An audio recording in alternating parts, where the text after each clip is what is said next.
Hoje, a Igreja Católica em todo o mundo comemora a festa de Santo Arão e da bem-aventurada, beata Assunta Marquete.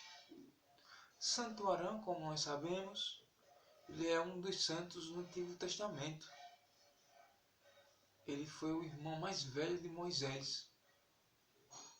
Quanto ao eclesiástico, que ele foi consagrado por Moisés para ser sacerdote, para servir ao povo. Foi ele que teve parte naquele ato pecaminoso, naquela idolatria dos hebreus, fazendo um bezerro de ouro. Mas ele foi um grande sacerdote da sua época. Foi um grande homem, um grande profeta, que soube ajudar o povo, que soube conscientizar aqueles grupos dos hebreus naquele tempo. Então que Santo Arão rogue por nós. Já a Beata Madre Assunta Marquete foi uma freira, foi uma madre que nasceu na Itália, em Lombres de Camaiore, em Lucca, na Itália. Só que depois ela veio para o Brasil e acabou falecendo aqui mesmo, em São Paulo. E ela era uma pessoa muito caridosa. Tanto que quando ela morreu, diziam assim: hoje morreu a caridade. Ela tinha muito amor para com o próximo. Ela trabalhava com crianças, com doentes, em hospitais. Era uma freira muito humilde, muito simples, mas com um coração muito grande, com um amor muito grande. Ela buscou fazer a caridade, que é a maior de todas as virtudes. Ela fez o que era para ter feito. Levar Jesus às pessoas. Pela palavra, pela uma ação benéfica, pela oração, pelo trabalho.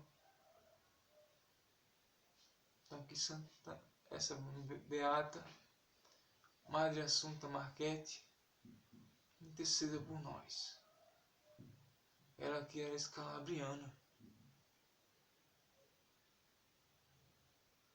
fundada por João. Um padre, um bispo chamado João, ele fundou as escalabrianas. Conta a história também que Madre Assunta Marquete tem um irmão padre. E foi esse irmão padre, chamado José, que trouxe ela para o Brasil, a convenceu para que ela viesse para o Brasil evangelizar, trabalhar na missionariedade aqui no Brasil. No começo ela ficou meio receosa, mas ela veio e se tornou-se uma grande freira, uma grande madre. Então que Beata Madre Assunta interceda por nós. Que Santarão também interceda por todos nós nessa pandemia do coronavírus. A liturgia desta quinta-feira,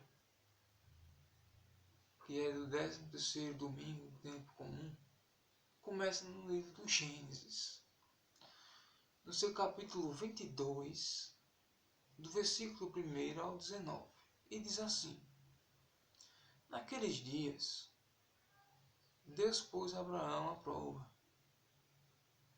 chamando-o e disse: Abraão, e ele respondeu: aqui estou. E Deus disse: toma teu filho único, Isaque, a quem tanto amas, dirige-te à terra de Moriá e oferece-o ali em holocausto sobre um monte que eu te indicar. Abraão levantou-se bem cedo, selou o jumento, tomou consigo 2 de seus servos e seu filho Isaque. Depois de ter rachado lenha para o holocausto, pôs-se a caminho para o lugar que Deus lhe havia ordenado. No terceiro dia, Abraão, levantando os olhos, viu de longe o lugar. Disse então aos seus servos: Esperai aqui com o jumento, enquanto eu e o menino vamos até lá. Depois de adorarmos a Deus, voltaremos a vós. Abraão tomou a lenha para o holocausto e a pôs às costas do seu filho Isaque, enquanto ele levava o fogo e a faca. E os dois continuaram caminhando juntos. Isaque disse a Abraão: Meu pai. Que queres, meu filho? Respondeu ele. E o menino disse: Temos o fogo e a lenha, mas onde está a vítima para o holocausto? Abraão respondeu: Deus providenciará a vítima para o holocausto, meu filho. E os dois continuaram caminhando juntos. Chegados ao lugar indicado por Deus, Abraão ergueu um altar, colocou a lenha em cima, amarrou o filho e o pôs sobre a lenha em cima do altar. Depois estendeu a mão, empunhando a faca para sacrificar o filho. E eis que o anjo do Senhor gritou do céu, dizendo: Abraão, Abraão. Ele respondeu: Aqui estou. E o anjo lhe disse: Não estendas a mão contra teu filho, e não lhe faças nenhum mal. Agora sei que temes a Deus, pois não me recusaste teu filho único. Abraão, erguendo os olhos, viu um carneiro preso no espinheiro pelos chifres. Foi buscá-lo e ofereceu em holocausto no lugar do seu filho. Abraão passou a chamar aquele lugar: O Senhor providenciará. Até hoje se diz: o monte onde o Senhor providenciará. O anjo do Senhor chamou Abraão pela segunda vez do céu e lhe disse: Juro por mim mesmo, oráculo do Senhor, uma vez que agiste deste modo e não me recusaste teu filho único, eu te abençoarei e tornarei tão numerosa a tua descendência como as estrelas do céu e como as areias da praia do mar. Teus descendentes conquistarão as cidades dos inimigos. Por tua descendência serão abençoadas todas as nações da terra, porque me obedeceste. Abraão tornou para junto dos seus servos, e juntos puseram-se a caminho de Betsabeia, onde Abraão passou a morar. Palavra do Senhor. Graças a Deus. Então, esse texto do livro do Gênesis fala da prova que Abraão teve. Abraão é um dos patriarcas do Antigo Testamento. Como nós sabemos, é o pai da fé.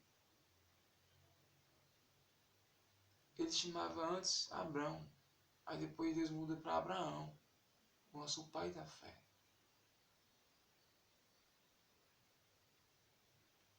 E ele tinha um filho com a sua mulher Sara, que antes se chamava Sarai. E esse filho tinha o nome de Isaque. Era o único filho que ele tinha naquele tempo, naquele momento. E Deus pediu a ele que sacrificasse seu único filho. Era criança. E Abraão ficou muito triste. Abraão não acreditou muito. Ficou em dúvida, ficou pasmado. Como é que Deus pediria que ele matasse o filho dele, que ele tanto amava, que ele tanto tinha cuidado?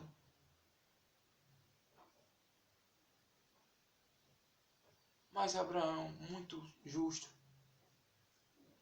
Abraão, uma pessoa de Deus, ele não recusou esse pedido de Deus. Então, ele saiu com seu filho Isaque para o sacrifício, para matar o seu filho. Esse foi a ordem de Deus. chegando lá no holocausto, quando ele ia matar o menino, o anjo de Deus disse: não faça isso, Abraão. Abraão, não faça isso. E o anjo disse a ele que foi uma prova de Deus. Foi um teste de Deus para com ele, para ver até que ponto iria a fé dele. Até que ponto iria o temer a Deus, o obedecer, o respeitar a Deus. E o menino não morreu. Acabaram sacrificando um carneiro que estava ali, preso aos chifres, e foi o Senhor mesmo que providenciou. E o anjo disse: já que agita assim, Abraão, tua descendência será como as estrelas do céu e como as raízes da praia.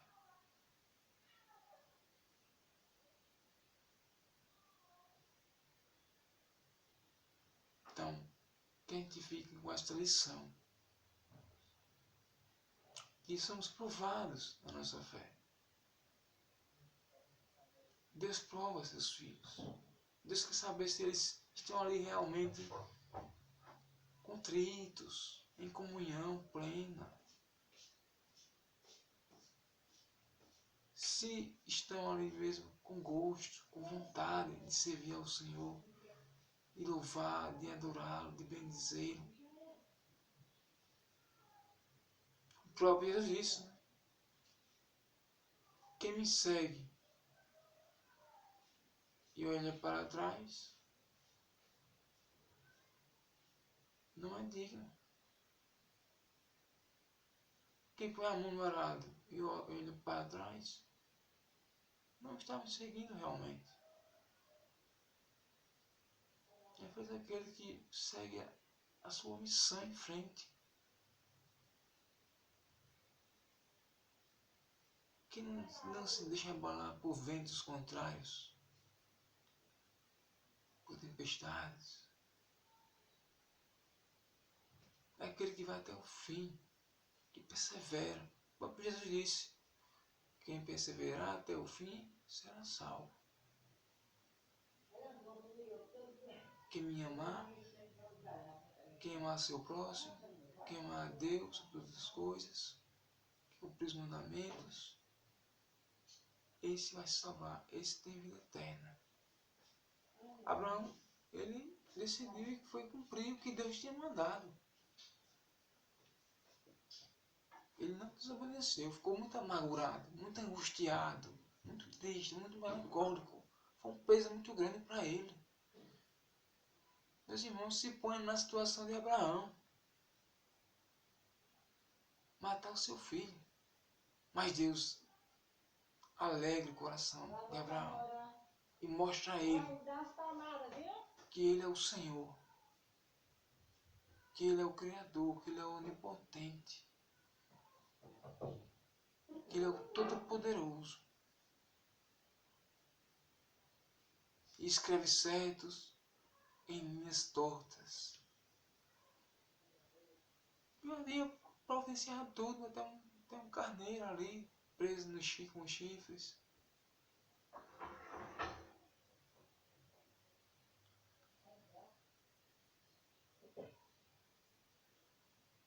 E Isaac foi liberto por Deus.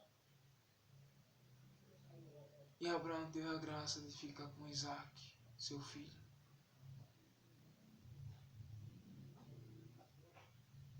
Deus é bom. Deus só quer o bem dos seus filhos. Ele não quer o mal. Ele não quer ver os seus filhos sofrendo. Ele não quer a morte do pecador. Ele não quer a morte do justo. Ele quer dar a vida eterna e não a morte. Essa morte é a morte espiritual. mas Ele quer dar vida, Ele é o Deus dos vivos. E o único sacrifício que Ele quer que seja lembrado é do seu Filho.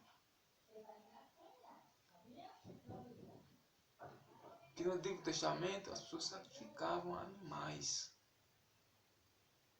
Mas com Jesus Cristo, Jesus ele se ofereceu em sacrifício de uma vez por todas. Não mais precisa de sacrifício, não precisa derramar mais sangue. Não, Jesus já derramou. Jesus já morreu por nós. Jesus já se sacrificou. Não. Ele não quer sacrifício, mas ele quer misericórdia. Foi o próprio Cristo que disse isso. Não quer sacrifício, mas misericórdia. Então tenhamos essa coragem de Abraão. Essa sabedoria de Jesus. De estar atentos ao chamado, à voz do Altíssimo. Ele só quer o nosso bem. Ele só quer a nossa alegria. Ele só quer a nossa felicidade. Ele é o Deus dos vivos. E não da morte. Não da sepultura.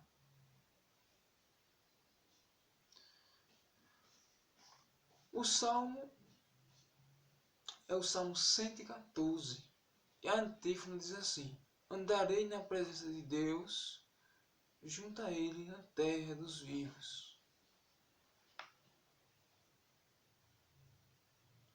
Veja, o que o salmista diz? O que é que ele quer que a gente faça? O que o povo de Deus deve fazer com esse testemunho do salmista? Que é que deve andar na presença de Deus. Andar sempre na sua presença. Estar sempre na sua presença. O adorando, o bendizendo, o louvando, o glorificando. Estar com Ele. Estar perto dEle. Estar falando com Ele. Estar rezando, estar celebrando. Estar cumprindo os seus mandamentos. Já aqui andar na presença de Deus. Para um dia andarmos com Ele na presença, na terra dos vivos, que é o céu, que é o paraíso, que é o reino celestial. Porque lá é a nossa pátria definitiva. Lá é a nossa verdadeira morada. A terra dos vivos, não dos mortos.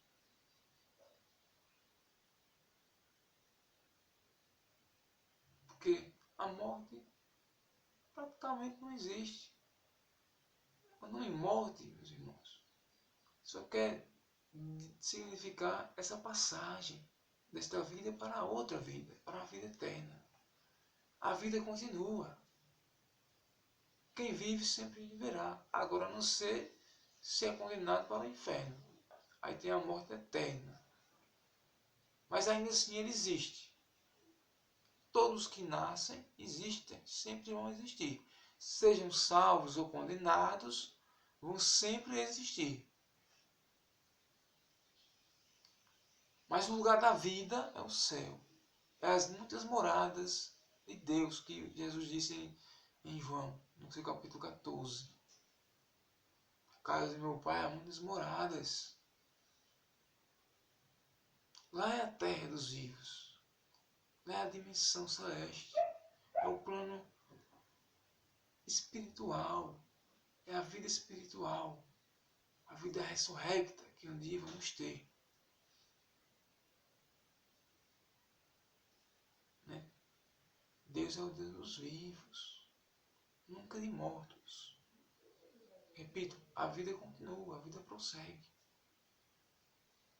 Já temos que andar aqui, bem aqui. Porque esta vida que Deus nos deu aqui, ela depende para entrarmos no céu. Depende dela, depende desta vida aqui. Se nós estamos aqui, temos que fazer o bem aqui. Buscar a justiça, buscar praticar os mandamentos. Fazer o bem. deixar o pecado de lado, deixar a maldade de lado, deixar as obras das trevas de lado. Aí andamos aqui na presença para continuarmos quando morrermos ou sermos arrebatados no último dia para o céu.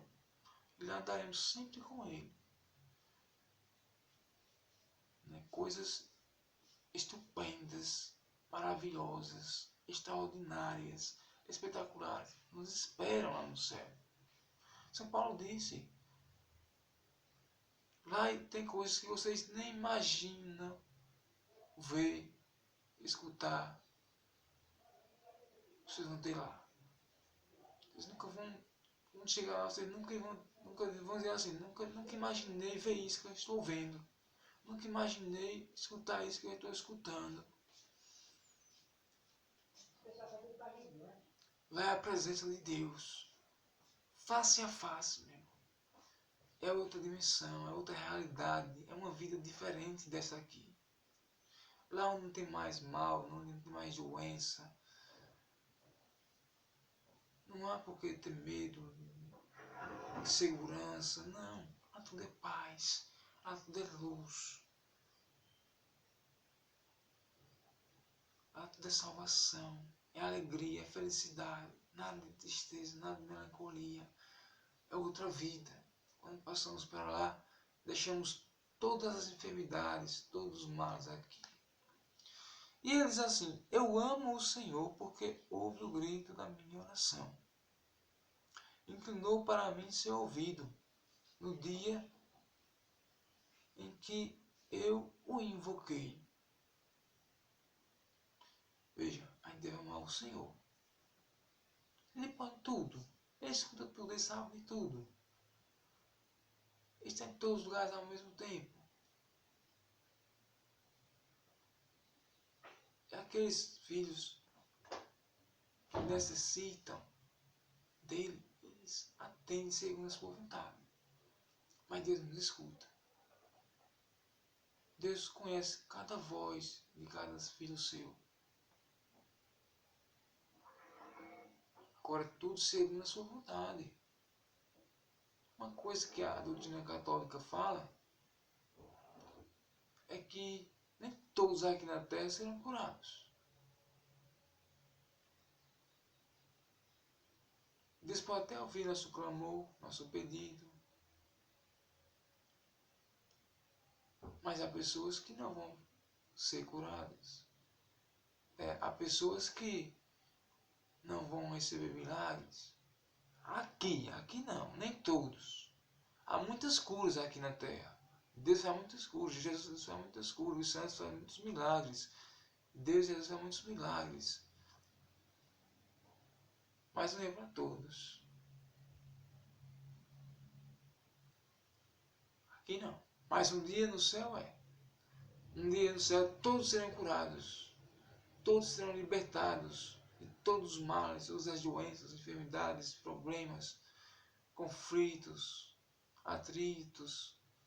Todos os males acabará.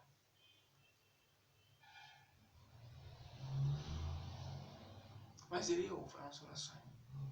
E do jeito dele, Ele age. E age com poder. Nós podemos também buscar cura através de sacramentos. Né? Sacramento da Eucaristia, sacramento de cura. Ouço da cura, sacramento da confissão, a unção dos enfermos. Né? A oração, a música cristã, a música sacra.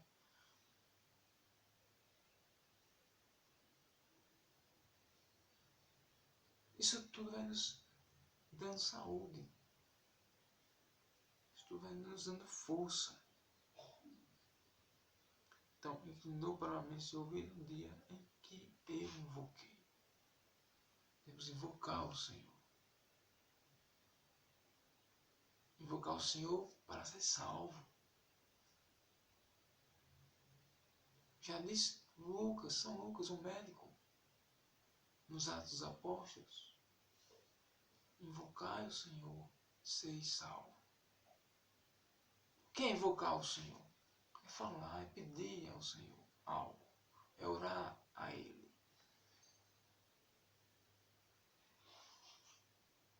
E quem invoca tem salvação. Quem invoca o Senhor dos Senhores, o Rei dos Reis.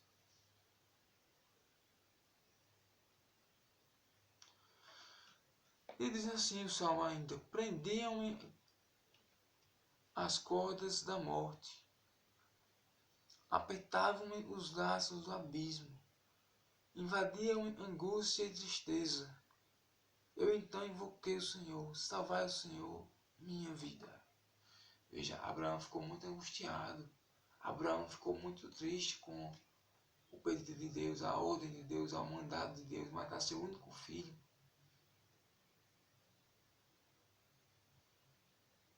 Mas ele venceu. Ele venceu a angústia. Ele venceu o sofrimento. E nós devemos vencer toda angústia, todo sofrimento, toda maldade, todo mal. Vencer em Cristo. Salvar o Senhor minha vida.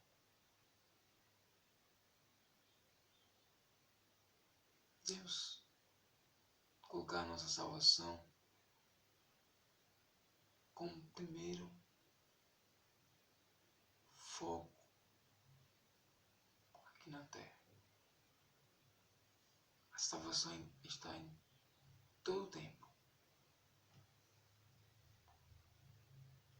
Todo tempo está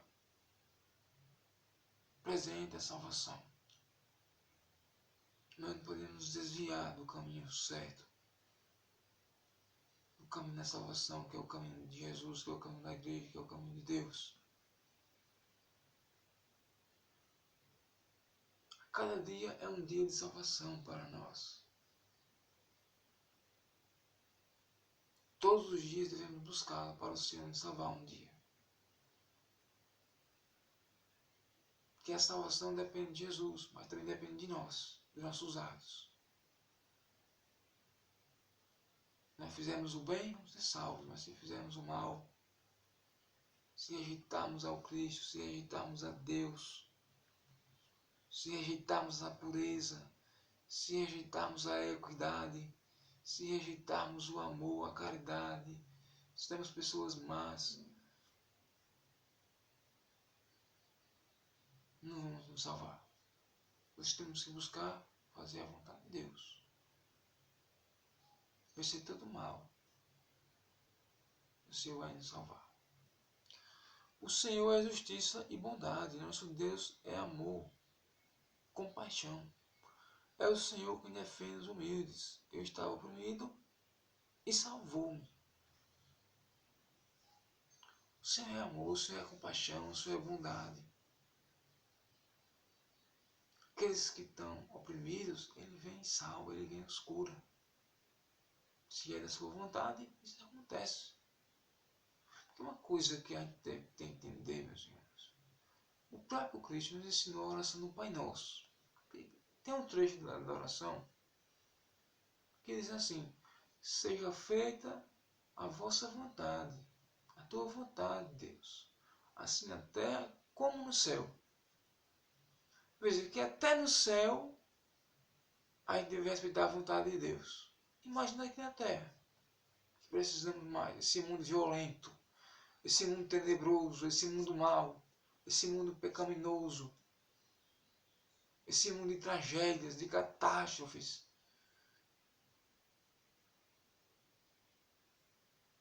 Em que as pessoas não fazem mais a vontade de Deus.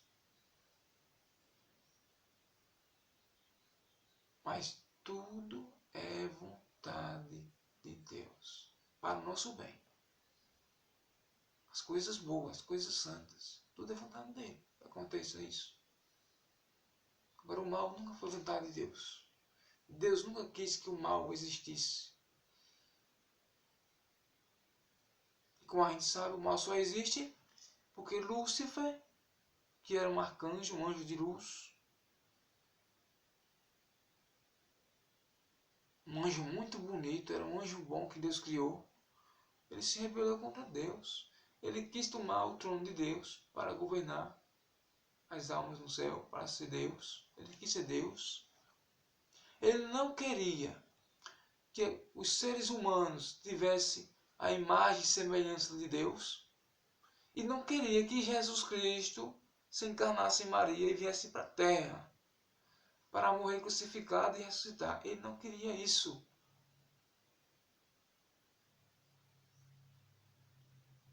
Então, houve uma guerra no céu. Miguel, o anjo, o arcanjo de Deus, junto com os anjos bons, expulsaram Lúcifer e os outros anjos que tinham essa mesma ideia de Lúcifer, que aderiram a Lúcifer, e que apoiavam Lúcifer, foram expulsos para a terra e para os infernos. Aí o mal entrou no mundo. Aí o mal entrou. Né? E claro, também o pecado de Adão e Eva. A serpente, a antiga serpente, o diabo, Lúcifer, enganou Eva. Ela comeu do fruto proibido, ela pecou.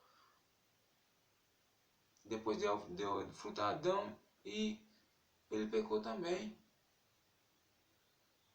Aí o mal entrou no mundo dessa maneira. Né? E São Paulo vai dizer também que eles estão espalhados pelo universo, pelo espaço, os demônios. Então o mal está no mundo. Culpa de quem? De Lúcifer. Não de Deus. Deus não quer ver o mal de ninguém. Mas a gente sabe que no último dia o mal vai ficar todo concentrado no inferno. E Jesus vai fechar a porta. Quem estiver lá não vai sair. Quem estiver fora não vai entrar. O Lúcifer, o diabo, junto com os seus demônios e com as pessoas que foram condenadas, vão ficar esquecidas para sempre, derrotadas, para sempre no inferno. O próprio Jesus vai fechar a porta do inferno. Mas enquanto isso não acontece, o mal está presente. Enquanto Jesus não vem, o mal acontece. É tanta notícia ruim, né? Sabe que notícia ruim. Mas até Jesus vir, vai ser assim, meus irmãos. Aí tem que ter essa consciência de que só um dia só vai existir o bem depois da vinda de Jesus. Aí tá certo. Aí não vamos ter mais nada de maldade, nada de maledicência, nada de pecado, nada de treva, nada de mal, nada. Serão céus novos e uma nova terra. Até o purgatório vai deixar de existir. Porque como a gente sabe, o purgatório, as almas que estão lá se purificando dos pecados, já estão salvas. Elas passam por determinado tempo, determinado por Deus, determinado por Jesus. E depois são salvos. Mas o purgatório vai deixar de existir também. Só vai existir os céus e uma nova terra, onde o mal mais não existirá.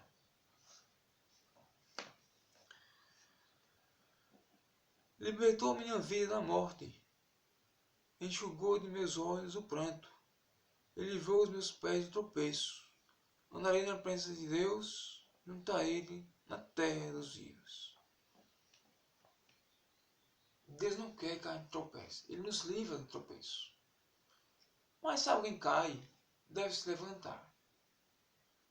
Como diz um texto,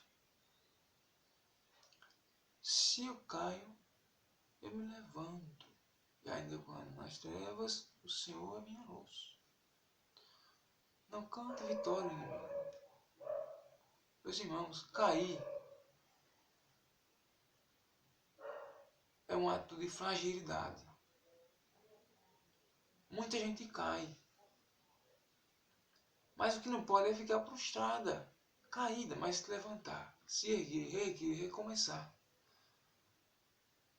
E aqui diz, e livrou os meus pés do tropeço. Deus nos livra de tropeçar.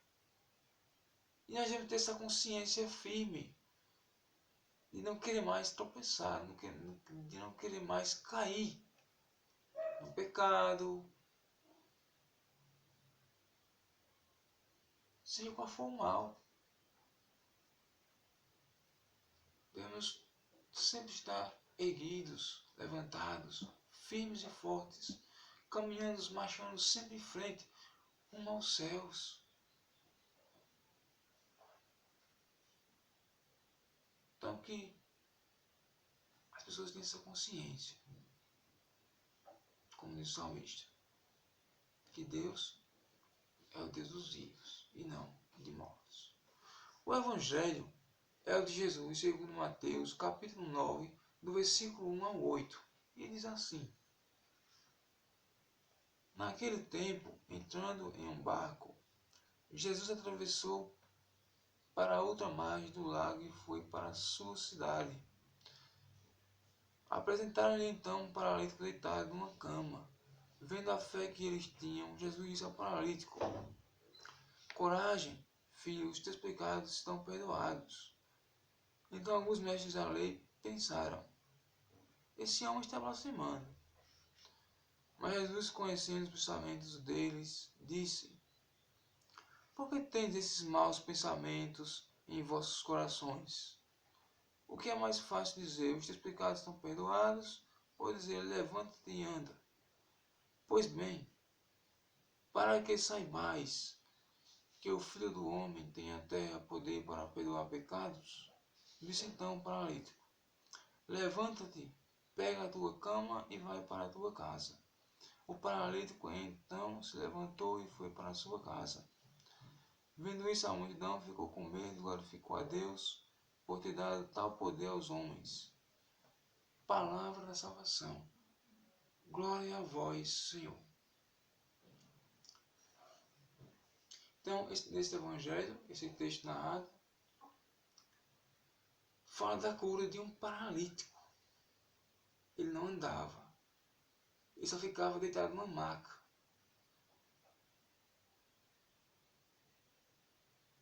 Mas Jesus curou ele.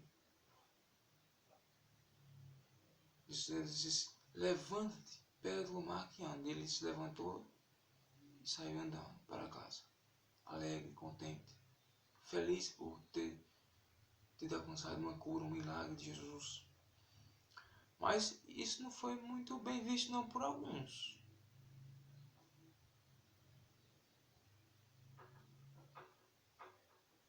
Mestres da lei não aceitavam que Jesus perdoasse aquele paralítico.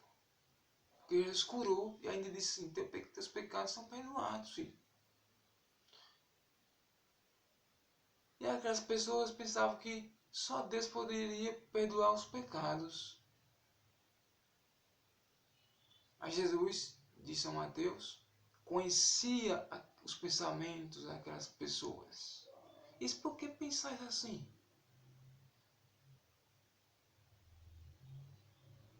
O que é mais fácil dizer? Teus pecados são perdoados, ou levanta a tua cama, a tua maca e anda.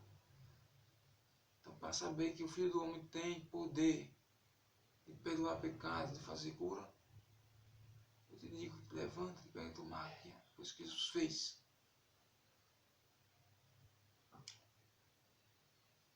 Muitos não dão crédito ao sacramento da confissão.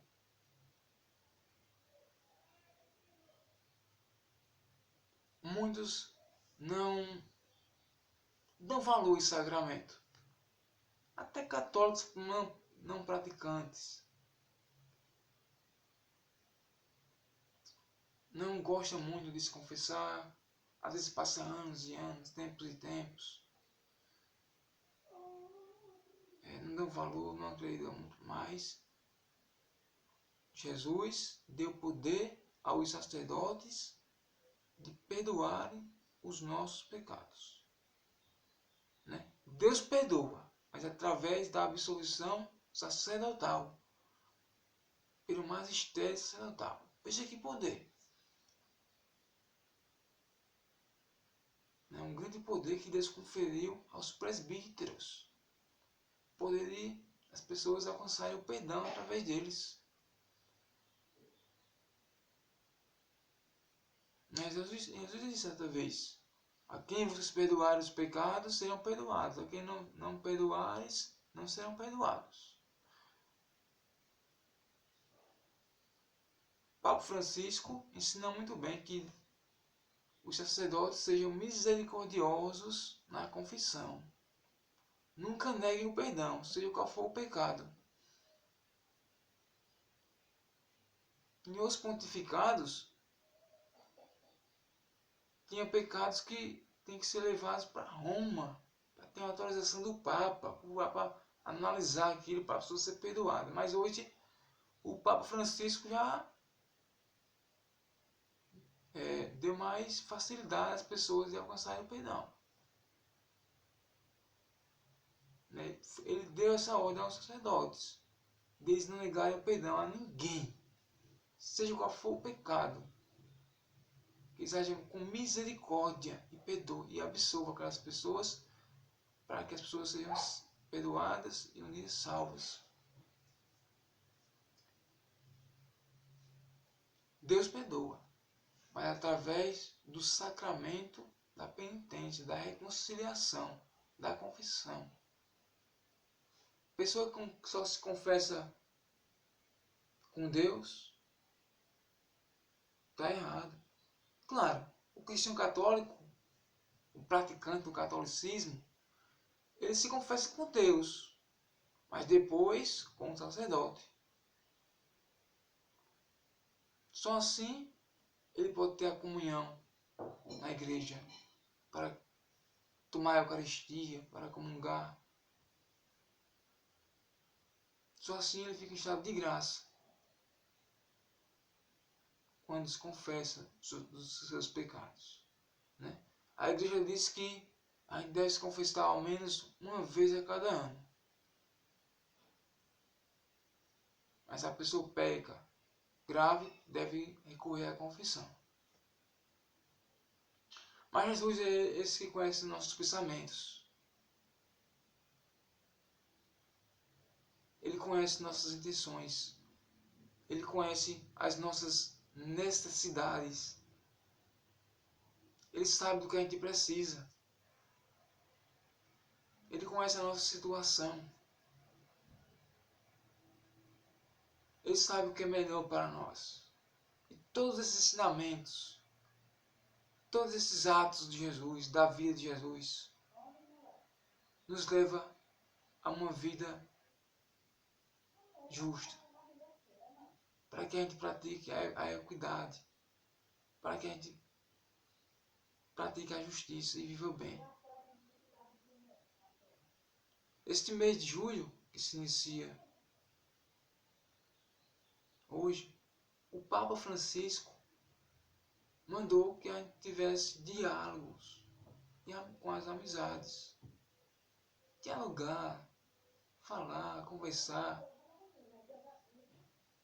Agora, não qualquer conversa, mas uma conversa educada, pura, sem malícia. Uma conversa que dê frutos, uma conversa que dê amizade, uma amizade sincera, uma amizade honesta.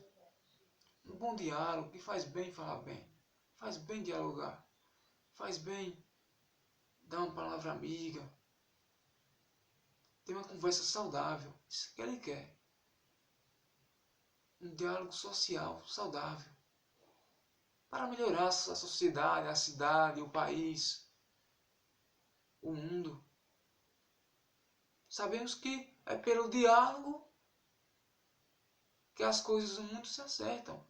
Né? A gente vê os presidentes dialogando com os presidentes, o Papa, né? vai ter aqueles diálogos com o presidente dos Estados Unidos, com o presidente da França, qualquer presidente que ele entender que deve ser ali realizado aquele encontro, aquele diálogo. Então ele pede esse diálogo esse mês, um diálogo saudável, um diálogo social, uma conversa amigável, uma conversa fraterna. Então, que a gente converse as coisas boas e conversemos para melhorar as coisas mais. Que Deus nos proteja, nos guarde, nos guie, nos livre de todo mal. Palavra de salvação. Somente o céu tem para dar. Por isso meu coração se abre para escutar. Em nome do Pai, do Filho e do Espírito Santo. Amém.